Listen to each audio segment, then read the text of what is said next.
Assalamualaikum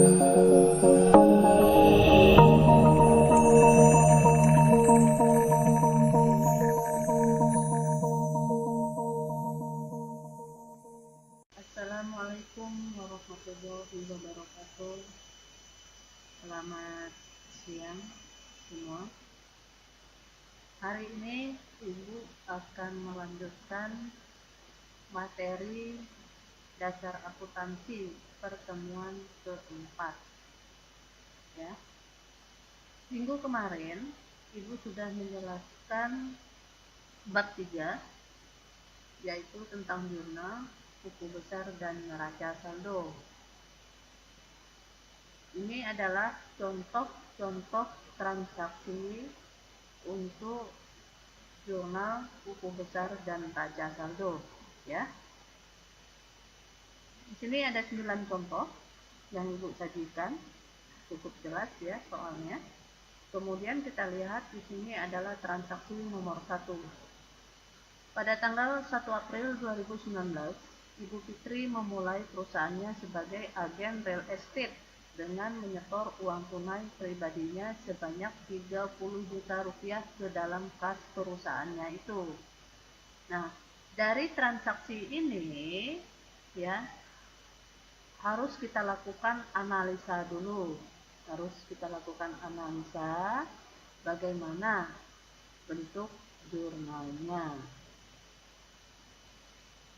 Oke, kita lanjutkan cara menganalisa transaksi nomor 1.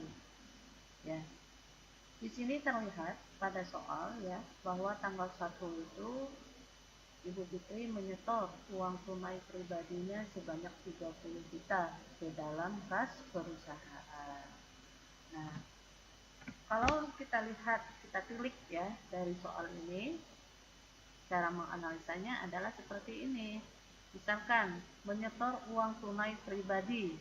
Uang tunai dalam akuntansi itu disebut sebagai kas ya, kas. Berarti harta atau aktiva berupa uang tunai atau kas Bu Fitri bertambah sebesar 30 juta rupiah. Kas bertambah ada di sisi debit ya, ada di sisi debit.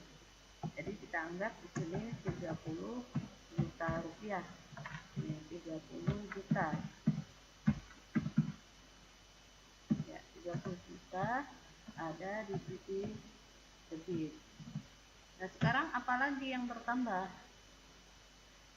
Yang bertambah karena uang 30 juta rupiah itu adalah setoran awal, maka bisa dikatakan sebagai modal. Kemudian modalnya juga bertambah. Modal bertambah ada di sisi kredit sebesar 30 juta rupiah juga. 30 juta rupiah di sisi kredit. Oke. Jadi jurnalnya adalah kas pada modal ya, kas pada modal.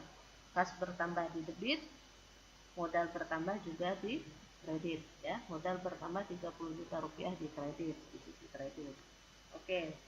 Ini adalah jurnalnya, penganalisaan jurnalnya. Kita coret-coretan aja di sini dulu. Kemudian ya kita lihat transaksi nomor 2.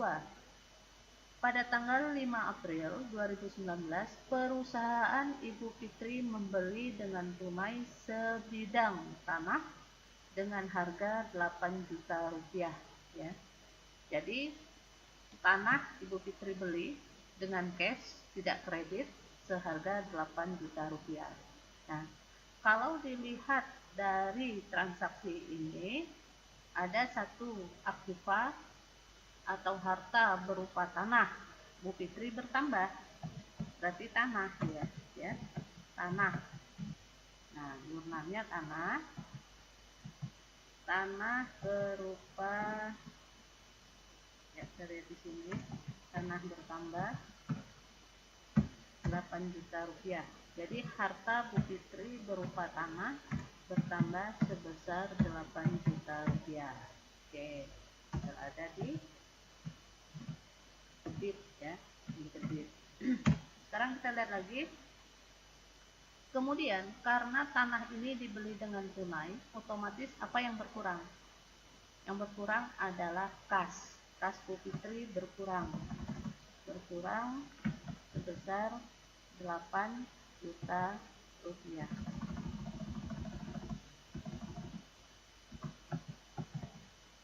Ya, 8 juta rupiah.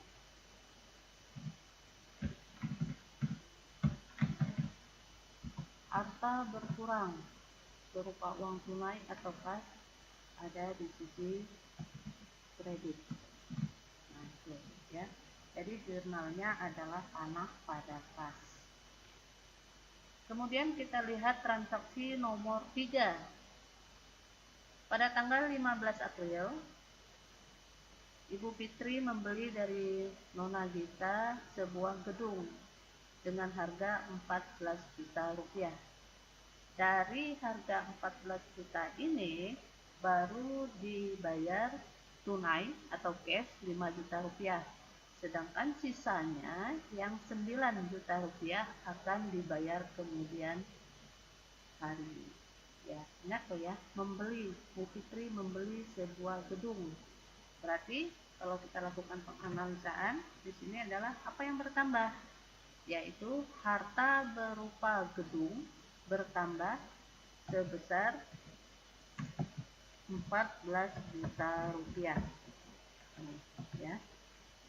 Jadi harta berupa gedung bertambah sebesar 14 juta rupiah. Nah, itu berada di debit.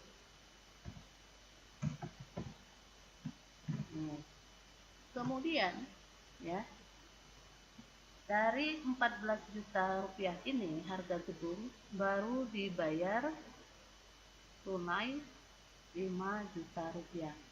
Berarti ada harta Bu Fitri yang berkurang, yaitu berupa kas. Oke, berupa kas. Harta berkurang berupa kas. Kas berkurang ada di sisi kredit. Berarti sebesar 5 juta rupiah. Kemudian apa lagi nih? Muncul apa? Nah, dari 5 juta rupiah ini ya dibayar tunai, kemudian sisa dari 9 jutanya dibayar kemudian. Kemudian apalagi yang muncul? Maka muncullah utang. Utang ya, muncul utang. Utang kita anggap di sini utang usaha. Utangnya jadi bertambah ya. Utang bertambah ada di sisi kredit. Oke, 9 juta rupiah. Lihat di sini. Jadi di sini kredit. Kemudian di sini juga kredit. Itu ya. Jadi beli gedung 14 juta rupiah. Gedungnya dari 14 juta rupiah ini baru dibayar tunai atau cash 5 juta rupiah. Otomatis karena saya beli dengan tunai, cashnya 5 juta rupiah jadi berkurang.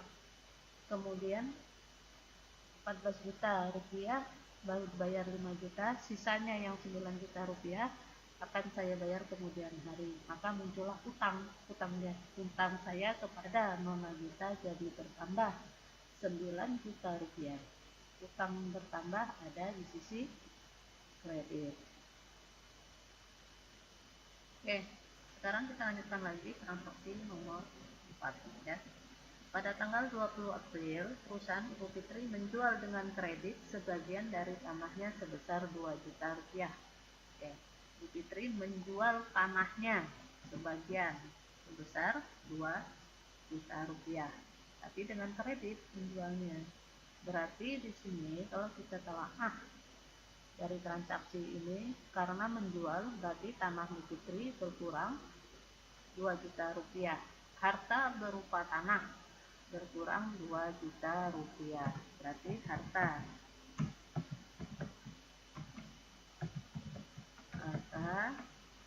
berkurang 2 juta rupiah.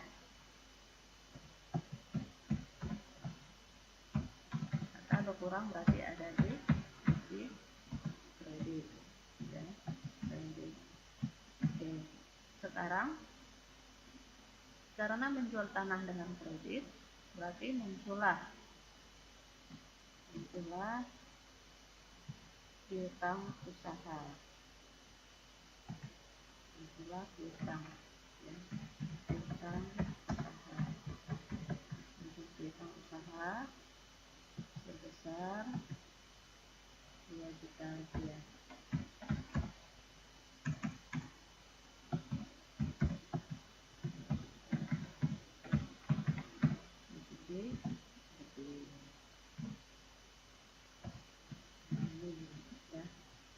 Muncul piutang usaha karena tanah dijual secara kredit, artinya orang lain yang punya kewajiban yang mesti dibayar kepada perusahaan Ibu Fitri.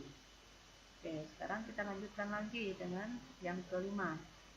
Pada tanggal 23 April, Ibu Fitri membeli perlengkapan kantor dengan kredit, ya, dari Firma Jaya dengan harga Rp1.500.000.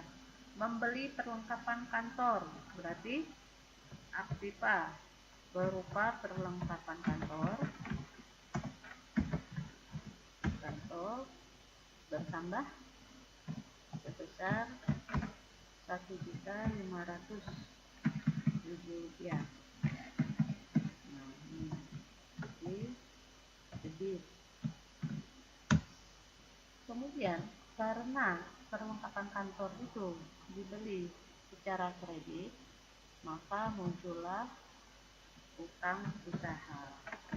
Utang usaha sebesar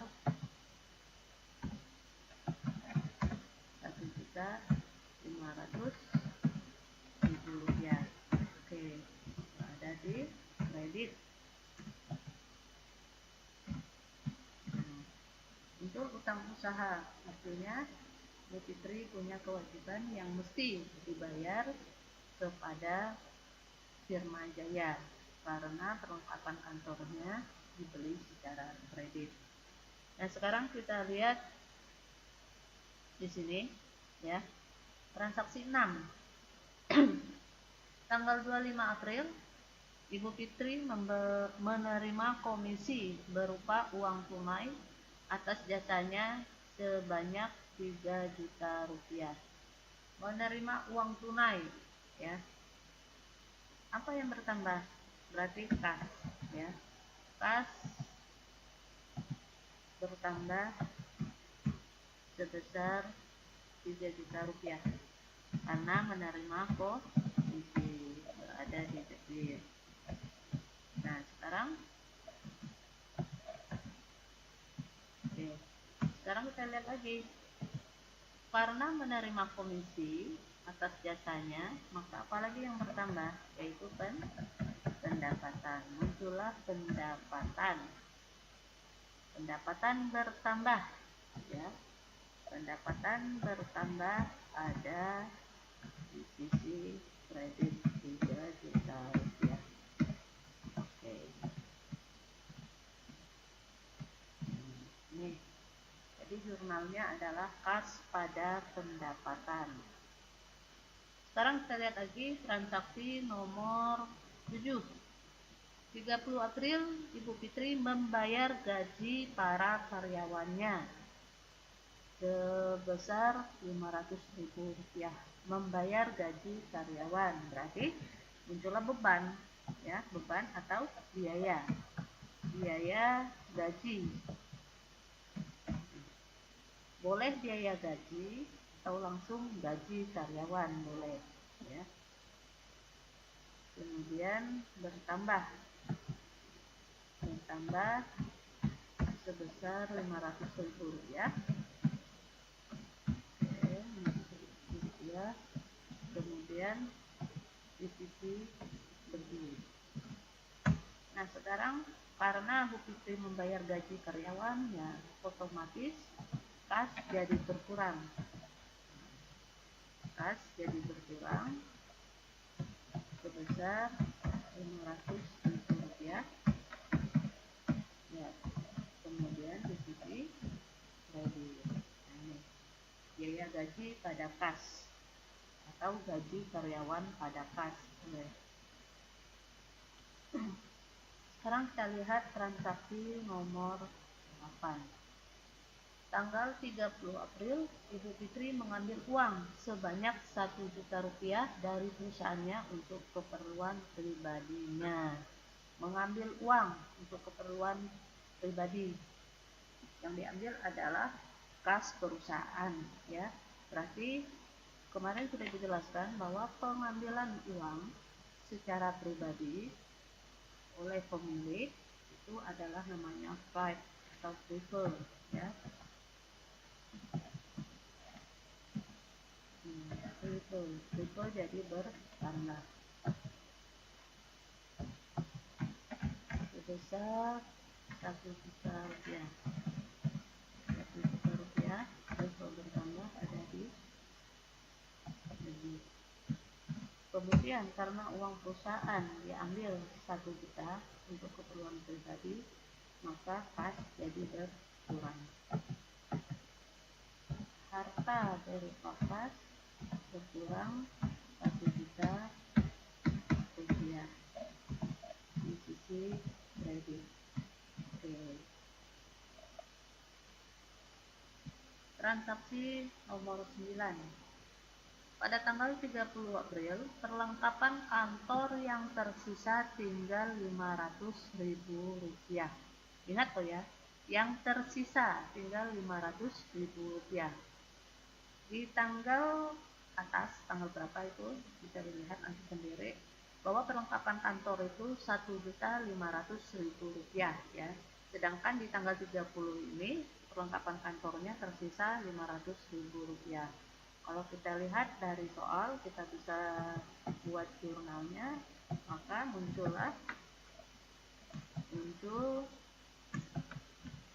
biaya perlengkapan kantor.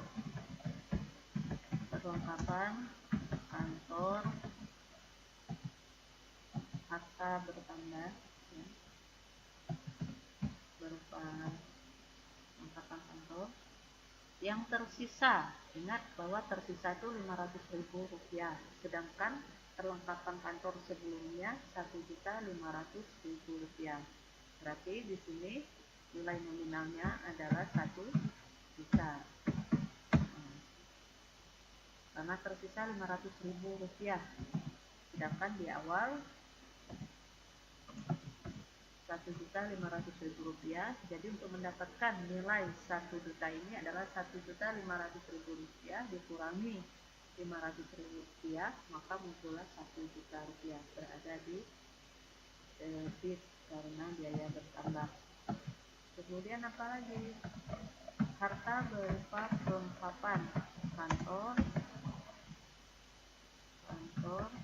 berkurang Rp500.000 tadi ini yang tersisa, maka di sini nilai nominalnya adalah Rp1 juta, didapatkan dari Rp1.500.000 dikurangi Rp500.000 ini, ya.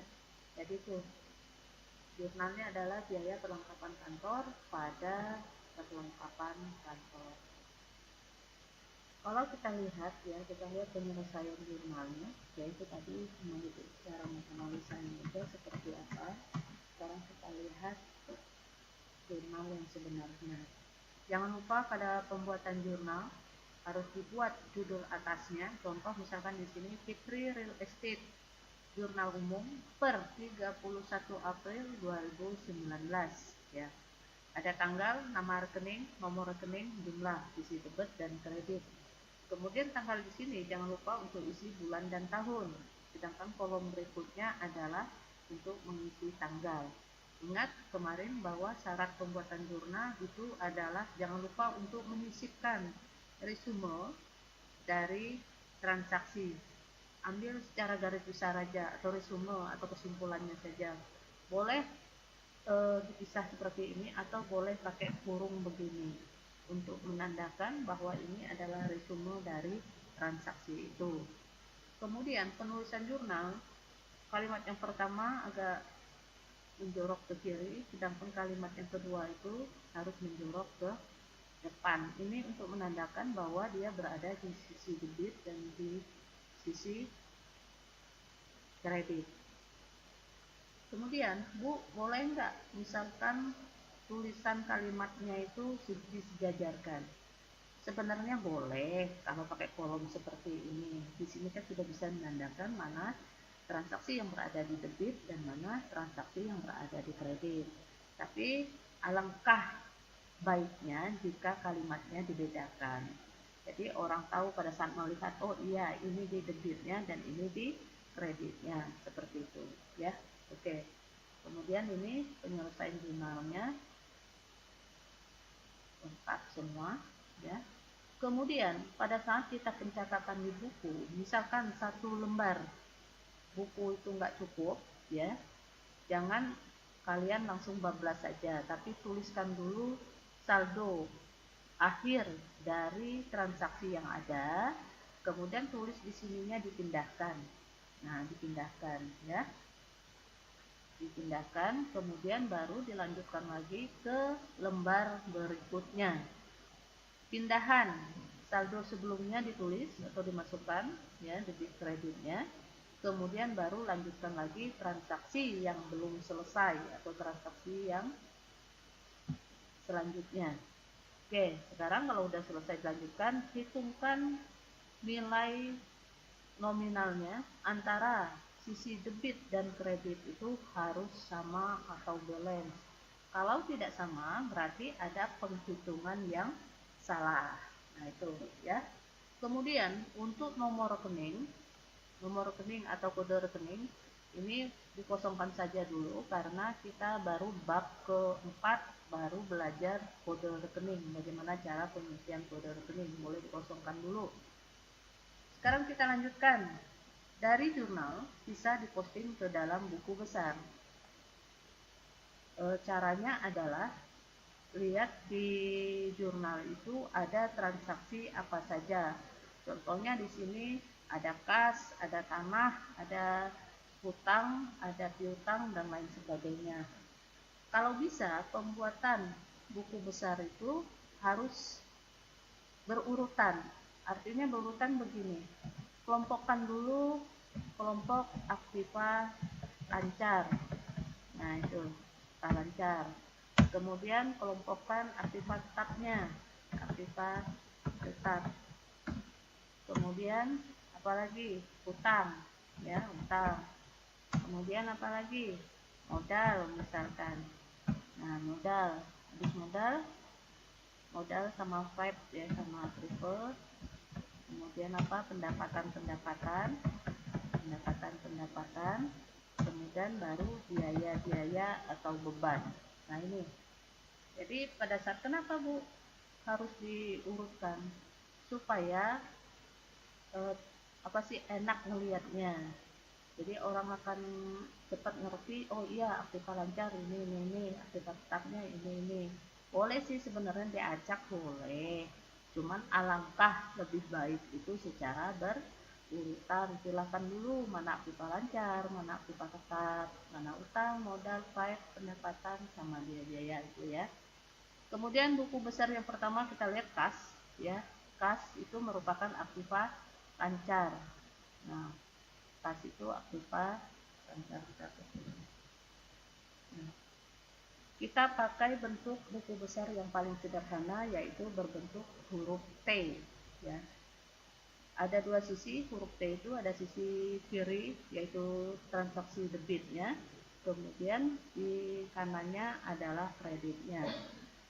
Di buku besar huruf T ya, kita cukup mencantumkan tanggal, bulan, sama nilai nominal karena nama perkiraannya sudah ada di atas, yang sudah ada di atas. Contoh misalkan kita lihat berdasarkan jurnal umum. Di jurnal umum, kas yang timbul di debit itu ada tanggal 1 dan tanggal 25. Nah, kita cek benar nggak tanggal 1 sama tanggal 25. Kas, tanggal 1 benar di debit. Kemudian di tanggal berapa lagi? Kalau ini kan di kredit. Kalau ini di kredit. Nah, di tanggal 25 benar, berarti kasnya. Nah, itu. Kemudian ada lagi nggak kasnya di debit itu? Nggak ada. Berarti untuk sisi debit, untuk kas itu hanya di tanggal 1 dan tanggal 25. Nah, sekarang untuk sisi kreditnya, kas itu ada di tanggal 5, tanggal 15, tanggal 30, tanggal 30. Ya, tanggal 30 ya. Ini. Tanggal 30. 1, 2, 15. Cek lagi di sini. 5, 15, tanggal 30. Tanggal 5, tanggal 15, terus tanggal 30 benar. Kemudian di sini tanggal 30, tanggal 30 berarti ada 2. Triple. Nah, soalnya triple tadi tanggal 30. Kemudian oh ya benar, tanggal 30 nya ada 2 berarti. Benar, di tanggal 30 ada 2. Kemudian ya, hitung saldo di antara dua sisi. Misalkan sisi debitnya yaitu 33 juta. Kemudian sisi kreditnya berapa? Ini tambah ini tambah ini. Kemudian pastinya lebih kecil jumlahnya. Kemudian untuk mengetahui saldo akhir itu sisi debitnya, jumlah sisi debitnya dikurangi jumlah sisi kredit. Maka didapatkanlah saldo 18.500.000 rupiah. Karena apa? Kalau dilihat dari jumlah ini, sisi debit itu lebih besar daripada kredit. Maka didapatkan selisih 18.500.000 rupiah. Kemudian letakkan saldo itu di jumlah yang lebih besar selisihnya. Nah, yang ini ya. Oke, kita lihat yang kedua, piutang usaha. Piutang usaha itu tuh urutanku nomor 2. Kenapa? Dia termasuk aktiva lancar. Ini berdasarkan jurnal umumnya. Terjadi di tanggal 20. Kemudian aktiva lancar berikutnya adalah perlengkapan kantor. Perlengkapan kantor di debit tanggal 23, di kreditnya adalah tanggal 30. Kemudian saldo 1.500.000 dikurangi 1.500.000 didapatkan. Kemudian gedung itu hanya terjadi di debit itu tanggal 15 ya. Kemudian tanah itu sama gedung masuk aktiva tetap. Tanah itu di debit tanggal 5, kemudian di kreditnya tanggal 20. Ingat bahwa saldo akhir didapatkan dari nilai nominal yang ada di debit dikurangi dengan nilai nominal yang ada di kredit, sehingga didapatkanlah saldonya 6 juta rupiah.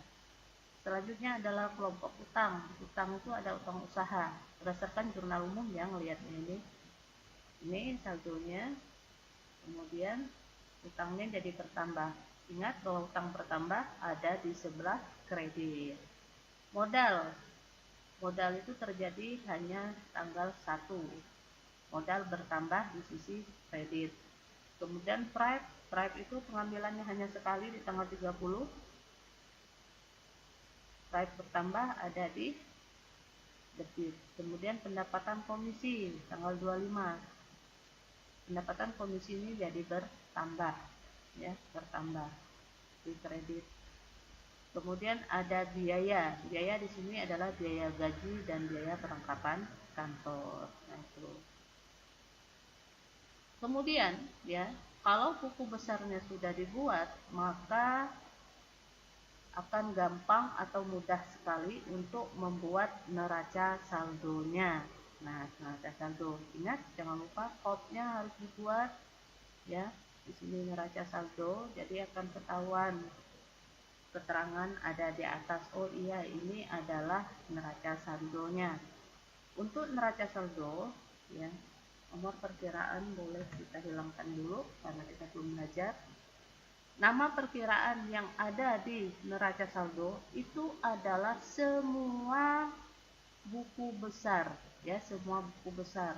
Contoh di sini ada kas, piutang usaha, perlengkapan kantor sampai biaya perlengkapan kantor.